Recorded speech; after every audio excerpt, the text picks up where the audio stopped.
आज Doubtnut app download करें। Doubtnut पर अपने सभी गणित, रसायन विज्ञान, भौतिक विज्ञान और जीव विज्ञान के डाउट्स का करो सफाया। बस प्रश्न की फोटो खींचो, एक ही प्रश्न को क्रॉप करो और तुरंत वीडियो सोल्यूशन पाओ। अभी डाउनलोड करें। सवाल है कथन कमरे के ताप पर जल द्रव अवस्था में बर्फ की अनिश्चितता अधिक स्थायी होता है। कारण जल की द्रव अवस्था में एंट्रोपी बर्फ की अपेक्षा अधिक होती है। देखो बात हो रही है ये जो आपका कमरे का ताप है और आपको पता है कमरे का ताप हम कितना मान के चलते हैं, करीब हम 27 डिग्री सेल्सियस यानी कि 300 केल्विन मान के चलते हैं। और आपको पता है ये जो आपकी बर्फ होती है यानी कि जल जो आपका ठोस होगा वह किस में बदल जाता है, जल आपका पानी में बदल जाता है, यानी कि यह आपका जल किस में बदल जाता है, द्रव में बदल जाता है। ऐसा होता क्यों है, क्योंकि आपको पता है जो ऊष्मा होती है, ऊष्मा किसकी वजह से आती है, ताप परिवर्तन की वजह से आता है। ऊष्मा किसकी वजह से आती है, ताप परिवर्तन। और आपको पता है ताप सदैव उच्च से निम्न की तरफ जाता है। ताप का परिवर्तन कहाँ होता है, उच्च ताप से निम्न ताप की तरफ।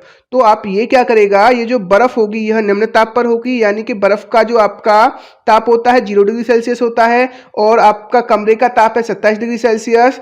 तो आपका जो ताप होगा वह कमरे के ताप से कहाँ जाएगा, बर्फ की तरफ, बर्फ की ताप की तरफ जाएगा। इसका मतलब ये जो आपका बर्फ होगा वो क्या करेगा, ऊर्जा को अवशोषित करेगा, ऊष्मा को क्या करेगा, अवशोषित करेगा। और अगर यह ऊष्मा को अवशोषित करेगा तो आसानी से द्रव में बदल जाएगा। और आपको पता है अगर यह ठोस से द्रव में बदल रहा है, किस में बदल रहा है, ठोस से द्रव में बदल रहा है, तो जो आपकी तंत्र है, यानी कि आप कह दो कमरे को आप तंत्र मान रहे हो, तंत्र की अव्यवस्था बढ़ जाएगी। क्या बढ़ जाएगी, अव्यवस्था बढ़ जाती है।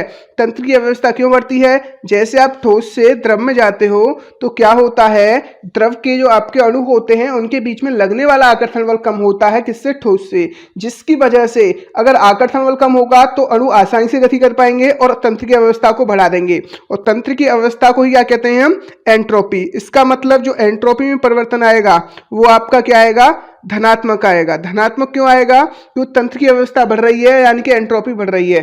तो एंट्रोपी में परिवर्तन यहां पर क्या आने वाला है, आपका धनात्मक आने वाला है। और आपको पता है अवक्रिया क्या चाहती है, अपनी एंट्रोपी को बढ़ाना चाहती है। अवक्रिया सदैव अपनी एंट्रोपी को क्या चाहती है, बढ़ाना चाहती है, एंट्रोपी को बढ़ाना चाहती है।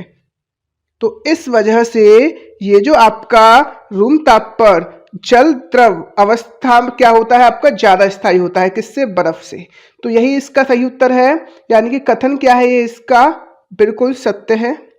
और कारण भी क्या कहा है, जल की द्रव अवस्था में एंट्रोपी बर्फ की अपेक्षा अधिक होती है, बिल्कुल सही बात है। क्यों होती है मैं आपको बता चुका हूं, आकर्षण बल कम होगा जिसकी वजह से अणु आसानी से घूम पाएंगे, और जब अणु घूम पाएंगे तंत्र की अवस्था को बढ़ाएंगे, और तंत्र की अवस्था को बढ़ाएंगे तो इसका मतलब एंट्रोपी आपकी बढ़ेगी, तो यह अधिक होगी। तो कारण भी क्या है, आपका सत्य है। और अब एंट्रोपी बढ़ेगी तो अवक्रिया अपने आप को कम एंट्रोपी से ज्यादा एंट्रोपी की तरफ चाहती है।